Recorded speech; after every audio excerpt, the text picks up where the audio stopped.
देवमुनिभ्रमरार्चितलिङ्गं कामदहनकरुणाकरलिङ्गं रावणधर्मविनाशकलिङ्गं तत्प्रणमामि सदा शिवलिङ्गं सर्वसुगन्धसुलेपितलिङ्गं बुद्धिविवर्धनकारणलिङ्गं सिद्धसुरासुरवन्दितलिङ्गं तत्प्रणमामि सदा शिवलिङ्गं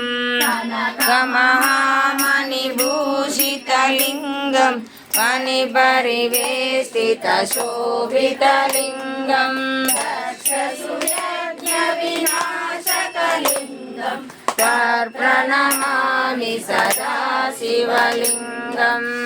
कुमचन्दनलेपितलिङ्गं पङ्कजहारसुशोभितलिङ्गं सञ्चितपापविनाशकलिङ्गं तत्प्रणमामि सदा